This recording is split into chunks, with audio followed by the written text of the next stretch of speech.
Welcome back to the Cardinal Report. Joining us now is North Central Sports Information Director, Clark Teuscher.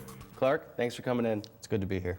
So the men's basketball season may be over, but still awards coming in for the Cardinals as Derek Raridan and Landon Gamble are named to the All-America teams by D3Hoops.com. Yeah, it was a bit of a flip-flop in terms of how the regional awards came out, as Landon was on the first team, and then Derek, who was the Midwest Region Player of the Year, was on the fourth team.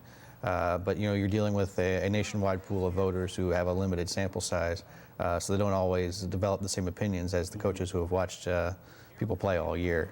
So certainly it's still a great honor for both of them, and a show of respect for what the team was able to accomplish this year. Yeah, I'm sure a lot of those voters are just looking at the stat sheet and not knowing, the contributions on and off the floor. But it's a nice way for Derek to end his career after the team was unable to make it to the championship game. Well, you make it to the Final Four, and for a lot of people around the country, that might be the only time they ever see you play. And Landon had a phenomenal game against Amherst in the Final Four. So, I could understand somebody's opinion being swayed like that, but it shouldn't mitigate what Derek was able to accomplish. He was an All-American by 3 different organizations this year, was a Midwest Region Player of the Year by 2 of them, so certainly not anything that should diminish what he was able to accomplish this year. And back at home on the track, the men's and women's outdoor track and field teams having a solid start to the season. The men's team led by John Crane, who followed up his indoor performance with a solid outdoor showing. Yeah, it was really a remarkable performance to run a personal best by more than a minute in the 10,000 and then come back the very next day and win the 1,500 in a time that was only about 3 or 4 seconds off of his personal best. His 10K time, he's leading 3 of his teammates. They're 2, 3, and 4 in the country, and he's 30 seconds ahead of all of them. So certainly maybe some decision making once they get to nationals to figure out what exactly he's going to run, because he's figuring to probably qualify in 3 events. And obviously we're already talking about nationals. It's a little bit of a condensed season once you hit the outdoor. It seems like nationals is already right around the corner. Do you feel that the men's team is a little bit more focused to try and have a better showing after they didn't have the best showing at their hosting indoors? I don't think focus is necessarily the issue. It was just execution.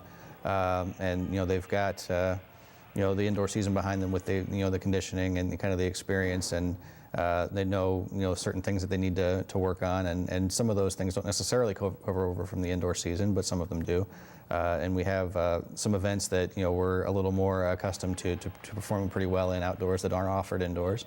So I think they're in position to have a larger pool of athletes at the national championships, and hopefully some better results once they get there.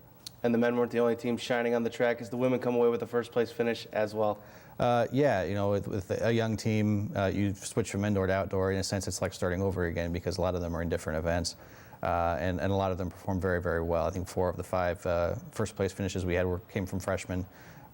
So we also had a missed exchange in the 4x1 that cost them. So they've got there's still some things to work on there, but they certainly seem to be off to a good start. Yeah, definitely some growing pains for them, but the young athletes seem to be getting experience on the track and in the field, so this team could really be a force in the next year or 2. Yeah, it's a good thing about an individual sport like track and field, where you can put everybody out there right away and don't necessarily have to worry about, whether they're ready or not. Right. I mean, you have enough people in those events that you can go ahead and take care of business and still get the freshmen some experience. So it's definitely a luxury to have. And while one sport that's not as individual, women's lacrosse, they're playing like a real team as they stay undefeated in conference play. Yeah, a pretty easy win over Aurora on Tuesday. Aurora's another first-year program that's new to the conference, so some growing pains there that we've certainly been through ourselves.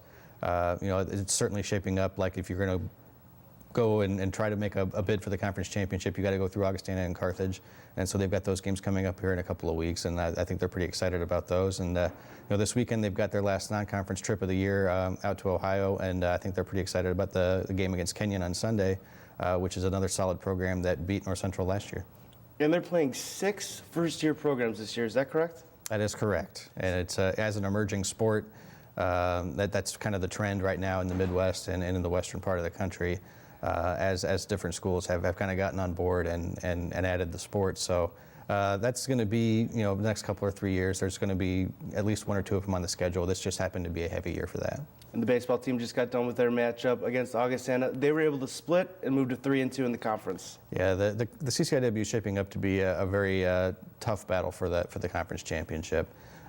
Pretty much everybody that played yesterday split. So it seems to be a very even level of talent. They've got a series this weekend against Illinois Wesleyan. The doubleheader is there this year. It's typically been a tough place for us to play. Wesleyan appears to have a very solid team this year, so we'll have to see if the pitching's been very good for North Central so far. We'll have to see if the hitting can kind of iron itself out and become a little more consistent. Well, it should be exciting to watch the Cardinals on the diamond this year. Clark, thanks so much for joining us. Thank you. The softball team faces their toughest challenge yet when they head to Illinois Wesleyan University to take on the third-ranked Titans with their 18-game win streak on the line. I'm Marc Dahlquist. We'll see you here next time on the Cardinal Report.